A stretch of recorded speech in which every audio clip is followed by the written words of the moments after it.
In news away from the elections, KwaZulu-Natal Premier Willis Mchunu is confident that the province will be declared a disaster area after the floods claimed the lives of more than 80 people during the Easter weekend. The provincial government, together with families of the victims, gathered at Curries Fountain in Durban to observe a provincial day of prayer and mourning. Our reporter Vusi Khumalo has more from Curries Fountain.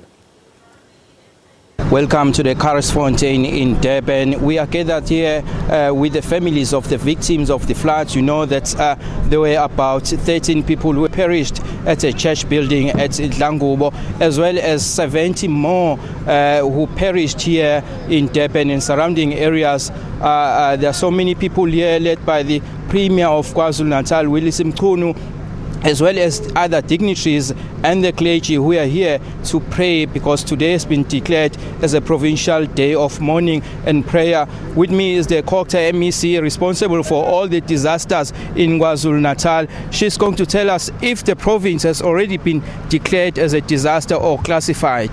MEC for KZN KwaZulu-Natal, Nomsa Tubengube, take us through first maybe about today's activities here at Curries Fountain.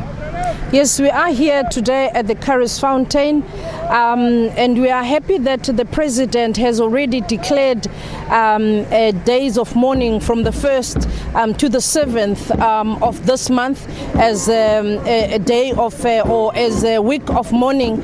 And as KwaZulu-Natal, we have declared today on this day as a day of prayer, a day for remembering the loved ones that have passed on, but also to pray for the families during these difficult times that they are facing. Okay, have they maybe been assisted somehow? We know that the prayer has been offered, but the assistance, has it been offered to these victims? Indeed, we are helping all the families of the deceased with the preparations for the funerals. The government is paying all the expenses for the funerals, including those that do not reside in the province, nor in the Tegwini. There are people who are bearing as far as Nkandla, Nongoma, and all over the province, but we are supporting them with the very same support that we did with the victims of the church that happened on Thursday before the Easter weekend. Okay, we also know that it's a national competence to declare the province as a disaster or to classify it. We know that you also applied for it last week. Has it been declared? We have applied. We are waiting for the government gazette, which will then officially indicate that the declaration has been approved. Indeed, it has reached the National Disaster Management Center.